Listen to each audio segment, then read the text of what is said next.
పరిస్థితిలో కూడా ఈరోజు ఎంతో మంది మాకు రైతు భరోసా పడలేదు అని చెప్పి పాపం అక్కడ ఉన్నటువంటి ఆ రైతు సేవా కేంద్రాలకి మండల అగ్రికల్చర్ ఆఫీసర్ల దగ్గరికి ఈరోజు ప్రదక్షిణాలు చేసేటువంటి పరిస్థితి. పాపం రైతులు పెట్టుబడి సాయం కోసం ఈరోజు పంటలు వదిలేసి వ్యవసాయాన్ని వదిలేసి ఆఫీసుల చుట్టూ తిరగాల్సినటువంటి దుస్థితి ఏర్పడింది.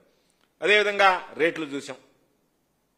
ధరల స్థిరీకరణ నిధికి సంబంధించి ఈరోజు గర్వంగా చెప్తున్నాం, వైఎస్ఆర్ కాంగ్రెస్ పార్టీ ప్రభుత్వంలో దాదాపుగా 7,800 కోట్ల రూపాయలు ఖర్చు పెట్టి, ఒకవేళ ఈరోజు మేము ధరల స్థిరీకరణ నిధి కింద సేకరించినటువంటి పంట అమ్ముడుపోతుందా లేదా, దానివల్ల ఎంత నష్టం వస్తుందనేటువంటిది బేరీజ్ వేసుకోకుండా లాభ నష్టాలు అనేటువంటివి రైతుల విషయంలో చూడకూడదన్నటువంటి ఆలోచన చేసి ఆ రోజు ముఖ్యమంత్రిగా జగన్మోహన్ రెడ్డి గారు ఎంత ఖర్చైనా సరే వెచ్చించి రైతులకు సంబంధించినటువంటి ధరల స్థిరీకరణ నిధి ఏదైతే ఏర్పాటు చేశామో దాన్ని మించి కేంద్ర ప్రభుత్వం నోటిఫై చేసినటువంటి పంటలే కాకుండా రాష్ట్ర ప్రభుత్వం రాష్ట్ర స్థాయిలో రైతులు పండించి నష్టపోతున్నటువంటి పంటలకి బహుశా దేశ చరిత్రలో మొట్టమొదటిగా వాటికి మద్దతు ధర కల్పించినటువంటి వ్యక్తిగా జగన్మోహన్ రెడ్డి గారు ఈ రాష్ట్రంలో దేశానికే మార్గదర్శిగా నిలిచినటువంటి పరిస్థితి ఏర్పడింది.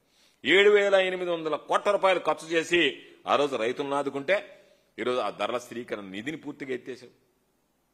రైతులను ఆదుకునేటువంటి పరిస్థితి లేదు.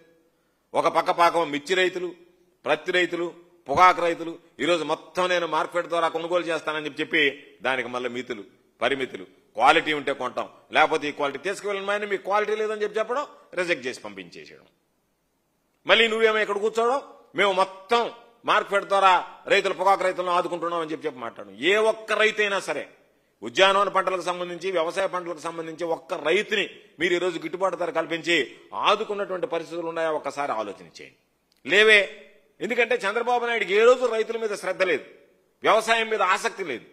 ఎంతసేపటికి ఇతరత్ర ఏదైనా సరే తనకే లాభం చేకూర్చుకునేటువంటి తప్ప రైతులు లాభపడేటువంటి పరిస్థితుల గురించి ఆలోచన చేయలేనటువంటి విధిలో ఉన్నాడు. ఈరోజు ఉచిత పంటల బీమా జగన్మోహన్ రెడ్డి గారు ముఖ్యమంత్రిగా ఉన్నప్పుడు ఏదో మాట్లాడిచ్చారు, మన ఏదో పార్లమెంట్లో మాట్లాడి దానికి సంబంధించి మీరు మాట్లాడడానికి కాస్త సిగ్గుండాలా? మరే మనల్ని మాట్లాడేటువంటి దాంట్లో పార్లమెంట్ సభ్యులుగా మంత్రులుగా మాట్లాడితే కూడా నవ్వుతాడేమోననేటువంటి ఆలోచన ఉండాలా? ఈ రాష్ట్రంలో ఉచిత పంటల బీమాకు సంబంధించి ప్రధానమంత్రి ఫసల్ బీమా యోజన పథకం ఉంటే ప్రధానమంత్రి ఫసల్ బీమా యోజన పథకంలో ఏదైతే మామూలుగా యూనివర్సలైజేషన్ కింద ప్రతి ఒక్కరికి మీరు బీమా కవరేజ్ ఇవ్వండి అంటే అది ఇవ్వడానికి వీలు లేదు అంటే ఒక్క సెంటు పండించేటువంటి రైతు కూడా నష్టపోకూడదన్నటువంటి ఆలోచన చేసి జగన్మోహన్ రెడ్డి గారు ప్రధానమంత్రి ఫసల్ బీమా యోజనలో ఏంటి, ఒక భాగం కేంద్ర ప్రభుత్వం భరిస్తుంది, ఒక భాగం రాష్ట్ర ప్రభుత్వం భరిస్తుంది, ఒక వంతు రైతు భరిస్తాడు.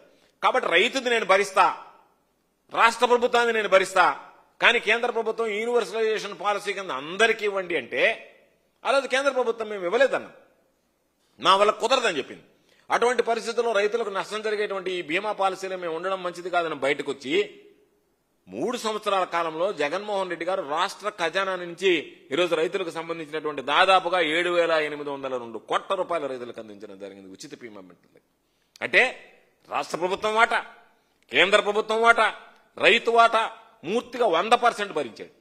కాబట్టి ప్రధానమంత్రి ఫసల్ బీమా యోజనలో లేకపోయినా రైతులకు నష్టం జరుగుతుందని బాధ్యత తీసుకుని రాష్ట్ర ప్రభుత్వం ద్వారా చెల్లింపులు చేస్తే ఆ మంత్రి ఏదో అక్కడ చదివాడని చెప్పి మేము చెప్పలేదా, 5 సంవత్సరాల్లో క్రమం తప్పకుండా ఒక్కొక్కసారి 3,000 కోట్ల రూపాయలు, 2,987 కోట్ల రూపాయలు చంద్రబాబు నాయుడు జన్మలో ఇచ్చున్నాడు. ఆ మాత్రం ధైర్యంగా చెప్పగలం. ఒకే విడతలో 2,987 కోట్ల రూపాయలు ఇచ్చాడు ఒక సంవత్సరం నష్టం జరిగితే. అంత భారీ స్థాయిలో ఆ రోజు ప్రధానమంత్రి ఫసల్ బీమా యోజన లేదే, రాష్ట్ర ప్రభుత్వమే భరించిందే మొత్తం. కాబట్టి ఆయన చెప్పినటువంటి సమాధానంలో ఏం చెప్పాడు, రాష్ట్ర ప్రభుత్వం ఏ రోజు ప్రధానమంత్రి ఫసల్ బీమా యోజనతో కలిపి పంటల బీమా మొదలుపెట్టాడు, పంటల బీమాకు సంబంధించి మేము ఇచ్చాము సంయుక్తంగా అంటే దాన్ని పక్కన పెట్టి ఇవ్వలేదు కదా మేము చెప్పాం కదా అని చెప్పి వీళ్ళు డపా కొట్టుకున్నారంటే వీళ్ళకి ఎంత అనుభవ రాహిత్యం ఉంది, అవగాహన లోపం ఉంది అనేటువంటిది ప్రత్యేకంగా ఈరోజు చెప్పాల్సినటువంటి పని లేదు. పూర్తిగా టెస్టింగ్ ల్యాబ్స్ పెట్టాం, నియోజకవర్గానికి ఒకటి పెట్టాం, జిల్లాలో ఒకటి పెట్టాం, రీజనల్ కోడింగ్ సెంటర్లు పెట్టాం, రైతులకు సంబంధించినటువంటి ఆ నాణ్యత పరీక్షలు చేసి ఎరువులు, పురుగు మందులు, విత్తనాలు ఇవ్వండి అంటే వాటిని అన్నిటికీ మంగళం పాడేశారు. ఆర్బీకేలు సరే అస్తవ్యస్తంగా తయారైపోయినాయి.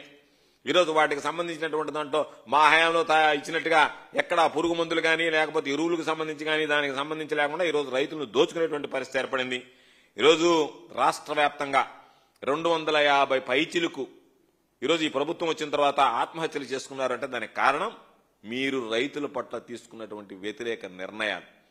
రైతుల పట్ల మీరు చూపిస్తున్నటువంటి నిర్లక్ష్యం, వ్యవసాయం పట్ల మీకున్నటువంటి అశ్రద్ధ, నిర్వీర్యం చేసేటువంటి పరిస్థితులు ఈరోజు వ్యవసాయాన్ని రైతాంగానికి సంబంధించి. దానివల్లనే ఈరోజు విధి లేక, గత్యంతరం లేక ఈ ప్రభుత్వం మనల్ని ఆదుకుంటుందనేటువంటి నమ్మకం, విశ్వాసం లేక రైతులు ఈరోజు పాపం ఆత్మహత్యలకు పాల్పడేటువంటి పరిస్థితి ఏర్పడింది. 250 మంది పాపం రైతులు ఈరోజు చూస్తేనే ఎంత దారుణమైనటువంటి పరిస్థితులు ఈరోజు ఉన్నాయి, ఎంత అమానవీయంగా ఈరోజు ప్రవర్తిస్తుంది, ఎంత నిస్సిగ్గుగా వ్యవహరిస్తుంది అని చెప్పి ప్రత్యేకంగా చెప్పాల్సినటువంటి అవసరం లేదు.